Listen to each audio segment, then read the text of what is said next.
Hi, everyone. This is Aaron. Um, it's nighttime when we're recording this. And so I'm here with Leslie. Leslie, I'm sorry for this different setup that I have. Normally, I have like my microphone and a different camera. But thanks for making the time at Yes, of night to take course. this Of call. course. Leslie, I wanted to talk to you about Walnut Women, one of my favorite podcasts of all time. Um, it really is, though. I've listened to every episode and I love it. I think it's a very important part of our social media ministry here at FCBC Walnuts. You're 2 years into this. How many episodes do you have? I had it up here. You have, what is it, 27 episodes right now? And so you're two Yeah. years into this. I wanted to ask you what your thoughts are after 2 years of podcasting. Some aspects of it have still been the same. Like as far as the process goes, how does the inception of one idea lead to the publishing of the actual podcast? Those things remain the same. I think what has changed throughout is figuring out the purpose, because it was birthed in a time where we weren't seeing each other in the church. And at that time, we were all kind of like logging in onto our internet platforms. And then I thought that it would address that need for the lack of interactions. And now that things are back in person, I feel like the need for it somehow is not as great, since we're back into in-person Hmm. ministries and worship service. So yeah, it's honestly, it was birthed out of faith, and we're still going one episode at a time, step by step, with faith. So I'm thankful that we're still doing it, although I feel like the purpose has changed in some Hmm. sense. Well, I think that the need is still great for it. Um, First of all, I think that the need is great to talk about the topics that you bring up. I feel like these are important, relevant topics that you guys discuss. And I also think it's important because we don't hear from a lot of women at our church, not just online, but just period. And so I'm Yeah. I'm thankful for all of your voices, and I'm thankful for all the work that you put into it. I know that it takes a lot of time to gather everybody together, coordinate schedules, make the time personally, with your family and everything, and then to edit it, to think of the questions, and to run the Mhm. conversation. I know it takes a lot of time for you. How do you feel that you've grown in terms of your skills as an interviewer, or just running a podcast, or just spiritually? How do you think you've grown? That's a huge question. I mean, so yeah, I've grown. When I started off, it, like I said, it was a faith process, because I would not count speaking as one of my top abilities at all. I think I spent the majority of my life just learning how to listen to people. And I feel like if I hadn't had that preparation process of just getting deep with people, learning to understand where they come from, that's honestly where most of the episodes stem from. It comes from like a really deep desire to want to pull out um, testimonies of people's own faith journeys, and like, give God glory and share that testimony. And so I feel like for me, God has grown me in my confidence in his spirit to do this work. Mm. Every time we go into an episode, I honestly don't know what to expect, how to like manage responses. If it's too long, that can make me nervous, or I feel like just improvising and just having this conversation is like a skill in itself. Mm. And I feel like, yeah, I just feel a little bit more comfortable speaking. And I feel like my words are a little sharper. Whereas in the past, I relied more on like my emotions. Mm. So those are just a few things. I think that you're still emotional in your podcast, and I I am. appreciate that. I think that's great because it's not just like, oh, I'm the interviewer, or you're the host and you're going to show like no personality. I feel like your personality still comes through, and that's super important in Yeah, podcasts. that there's certain sides that I can't control. So like sometimes Sometimes it just spills over when I'm just sensing like, God's goodness or how he's working in another person's life. It just like falls upon me like, oh, this is powerful. This is good stuff. Yeah. I want to ask you a couple more things about this podcast. So, you've done a couple types where you have the group of, four of you guys, and then you have some of them where it's just one-on-one interviews. Yeah. Which ones do you like doing better? Okay, so honestly, the group podcast episodes, they really make me nervous going into it because we're not ordering our script. So it's just like you're hoping that people speak, and then you have an expectation of how the conversation should go. But if the group doesn't meet that expectation, you got to run with where they're going. So those are a little bit more like I got to really be okay with going with the flow. And I personally like the one-on-ones because I feel like it really fits the way I like to talk to a person, especially when we can go deeper into like a faith journey they've been on. Yeah. I really love to just like pull out every thought to show like, what did God do with you during that journey? Yeah. So those are my personal favorites, although I've asked like Darren, do you think those are the best episodes? Because those are my favorite episodes. And he's like, no, I actually like some of your group ones too, where you just talk about a topic. And those are a little bit more difficult for me because I don't have strength in like talking about theoretical things. I like talking about experiences. So I feel like that's my safe spot. I see. I can totally see that. I understand where you're coming from. Okay, one more podcast related question. You said that maybe the vision's changed a little bit or the purpose has changed. What can we expect moving forward? Do we expect more one-on-ones? Do we expect more group ones? What do you think? So, the participants of this podcast, they're all from our church, First Chinese Baptist Church. And I really just would love to showcase and have people who have gone through journeys that you don't really get to talk about in the church. And, I keep my eye on these people. And when the right time hits, I'll ask them, would you feel comfortable sharing, part of your journey on this podcast? So we're going to still continue having those. And I feel like those group ones will have slowed down a bit because they take a lot of time just to publish one of those episodes. So I don't know. When it comes to these things, I feel like the sky is the limit. Like, did you notice that there was one episode where we did a game? Yes, I do. I remember that. Yeah, I remember that. Yeah. So for me, that was kind of fun because sometimes I feel like the viewer will probably have that as their lasting impression, like the game over like our words. I think anything is fair game. Cool. Well, I'm excited for this new year, and I want to encourage you to keep up the great work. It's seriously, it is one of my favorite podcasts to listen to, and I enjoy it. That means a lot. Thanks, Aaron. Yeah, no problem. Okay, Les, I wanted to talk to you about an Instagram post that you did. I guess there's two aspects of this, or two sentences that you wrote. The first sentence is it unrealistic to protect your kids from a hurried lifestyle?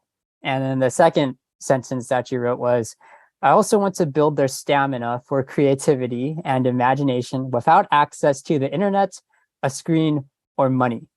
Can you explain what you meant by those things? Okay, so the hurried lifestyle, I feel like that's our society. I mean, waiting is kind of like a lost art.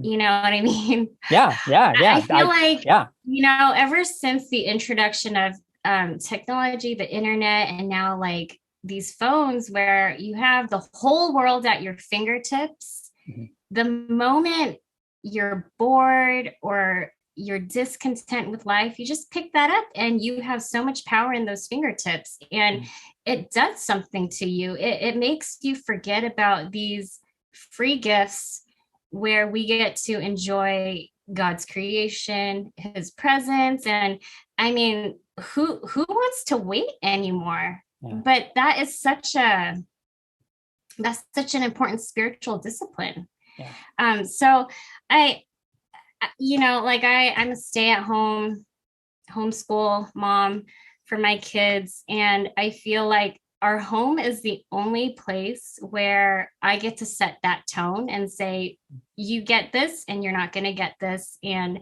until one day you have like your own device, I'm going to influence you and let you experience a life where you get to rest.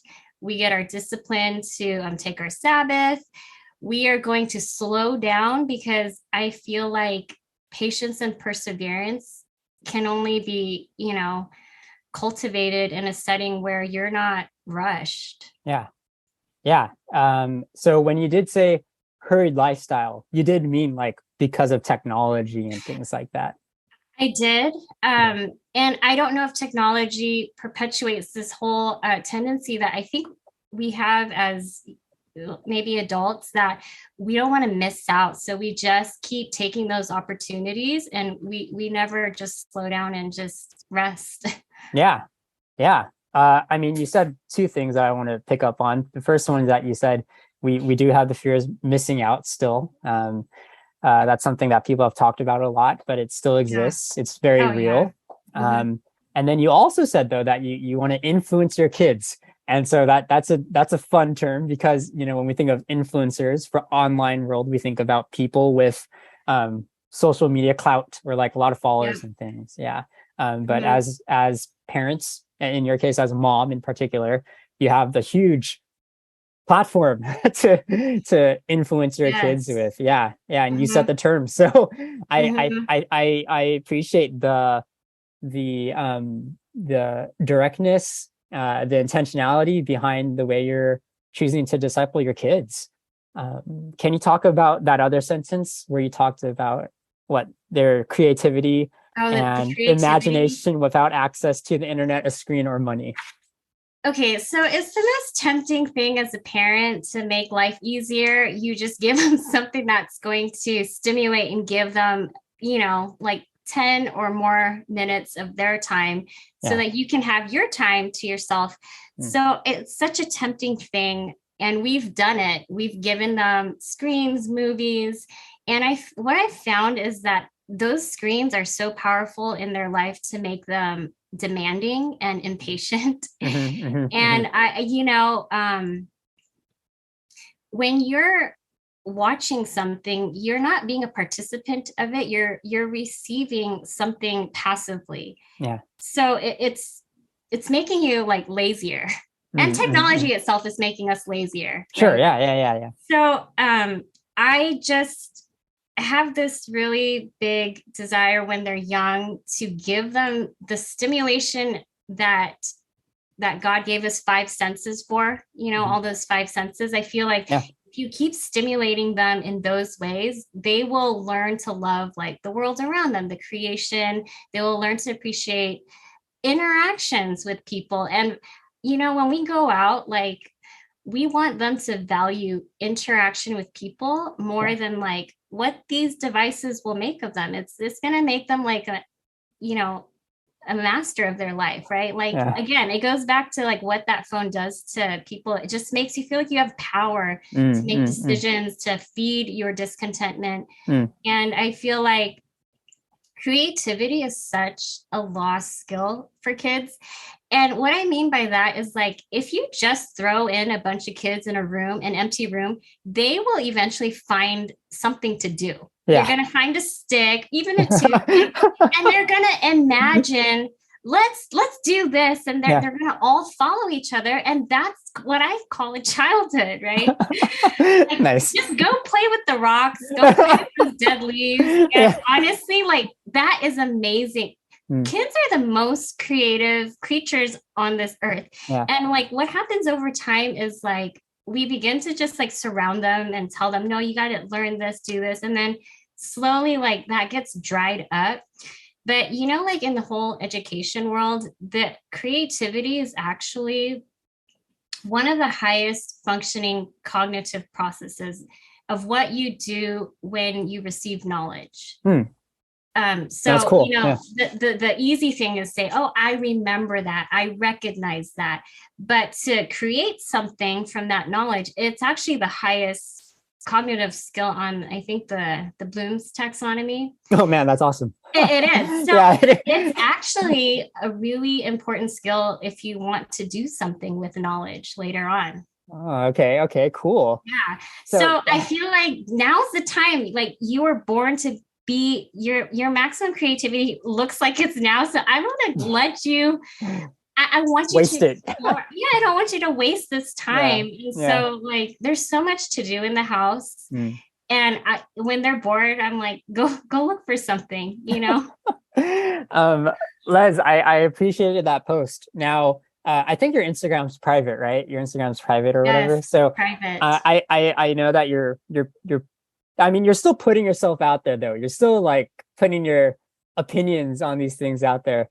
Do you ever get scared about like, oh, like somebody's gonna comment on this, or like I mean, you feel pretty strongly about these things, obviously, right? I feel that I have filtered my thoughts, and when I post, I'm ready for anyone in my audience to make a comment, even if it opposes my views. I don't actually think I'm very opinionated, but if you think I am, I mean, I think you're opinionated enough where we can talk about it and have a podcast. Okay. So I think it's good. Yeah.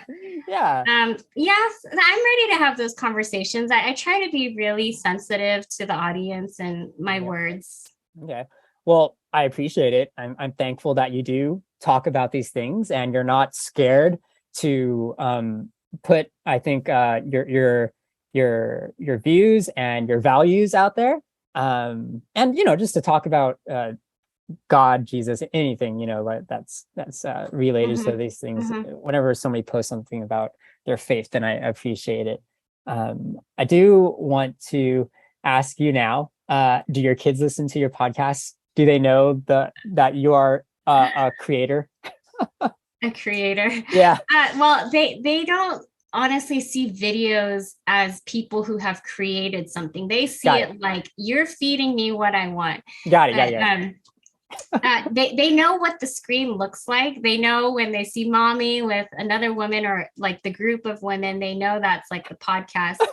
And this is like so sad, but I'm not offended. But my youngest boy, he'll look at that when he's looking for his videos, and he'll tell me, "No, mommy, that's so boring." Les, and Aaron, like, I know, like, why would they want to listen to their mom talk about something that they don't understand? But I do think about this, like, one day, if I were to pass, they're gonna have this as my words, Yeah. I do think about what when my kids listen to this one day, like, this is important stuff, right? It is. So I feel like part of the process is, it's for the church audience, but one day my kids will listen to this or not. They might still think I'm boring. I feel like that's why I have to throw it until I'm deceased. Then they'll care. No. Maybe when they can just understand what we're talking about. Les, I'm so thankful that you put yourself out there and that you talk about these things. And thanks for having this conversation with me. Yeah. Kids, if you're listening to this, your mom loves you very much. And Les, thank you for taking the time to share. I'm looking forward to another season of Walnut Women and the things that you have to talk about. Thanks for doing it. Thanks for being a supporter. You're my social media inspiration for FCBC. Thanks, Les.